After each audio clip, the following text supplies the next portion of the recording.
ಇನ್ನು ತೈಲ ಕಡಿಮೆ ಬಳಕೆ ಚಿನ್ನ ಖರೀದಿಸದಂತೆ ಮೋದಿ ಮನವಿ ವಿಚಾರಕ್ಕೆ ಸಂಬಂಧಪಟ್ಟಂತೆ ಮಾಧ್ಯಮ ಪ್ರಕಟಣೆ ಮೂಲಕ ಸಿಎಂ ಸಿದ್ದರಾಮಯ್ಯ ಆಕ್ರೋಶ ವ್ಯಕ್ತಪಡಿಸಿದ್ದಾರೆ. 2024-25ರಲ್ಲಿ ಭಾರತ $5 ಟ್ರಿಲಿಯನ್ ಆರ್ಥಿಕತೆಯ ದೇಶ ಮಾಡ್ತೀನಿ ಅಂತ ಕೊಚ್ಚಿಕೊಂಡಿದ್ದ ಪ್ರಧಾನಿ ಮೋದಿ ಅವರು ಅಭಿವೃದ್ಧಿ ರಥ ನಾಗಾಲೋಟದಿಂದ ಮುಂದೂಡ್ತಿದೆ ಅಂತ ಬೀಗಿದ್ದಂತಹ ಮೋದಿ ಜೊತೆಗೆ ದೇಶದ ಬಡತನವನ್ನ ನಿರ್ಮೂಲನೆ ಮಾಡಿ ಆಗಿದೆ ಅಂತ ಹೇಳಿದ್ರು.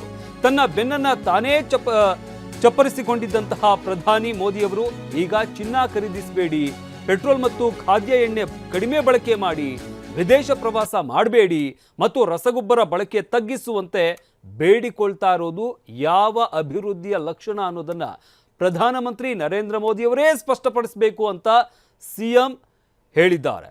ಪೆಟ್ರೋಲ್, ಡೀಸೆಲ್, ಅಡುಗೆ ಅನಿಲ, ಖಾದ್ಯ ತೈಲ ದುಬಾರಿಯಾಗಿ ದೇಶದ ಜನರ ನಿತ್ಯದ ಜೀವನ ನಿರ್ವಹಣೆಗಾಗಿ ಪರದಾಡುವಂತಹ ಪರಿಸ್ಥಿತಿ ನಿರ್ಮಾಣಕ್ಕೆ ದೇಶದ ಎಡಬಿಡಂಗಿ ವಿದೇಶಾಂಗ ನೀತಿನೇ ಕಾರಣ.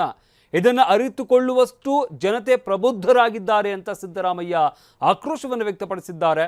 ಇರಾನ್ ವಿರುದ್ಧ ಇಸ್ರೇಲ್ ಅಮೆರಿಕ ಜಂಟಿಯಾಗಿ ನಡೆಸ್ತಾ ಇರುವಂಥ ಯುದ್ಧದ ನಡುವೆ ಭಾರತ ಸಿಕ್ಕಿಕೊಂಡು ಒದ್ದಾಡ್ತಾ ಇದೆ. ಇಂತಹ ಸಂದರ್ಭದಲ್ಲಿ ನ್ಯಾಯ ಮತ್ತು ನೀತಿಯ ಪರವಾಗಿ ಗಟ್ಟಿಯಾಗಿ ನಿಲ್ಲೋದು ತೆಗೆದುಕೊಂಡಿದ್ರೆ ಭಾರತ ಇಂದಿನ ದುಸ್ಥಿತಿ ಎದುರಿಸ್ತಾ ಇರಲಿಲ್ಲ ಅಂತ ಕೂಡ ಸಿದ್ದರಾಮಯ್ಯ ಟ್ವೀಟ್ ಮುಖಾಂತರ ಮೋದಿ ವಿರುದ್ಧ ಆಕ್ರೋಶವನ್ನು ವ್ಯಕ್ತಪಡಿಸಿದ್ದಾರೆ.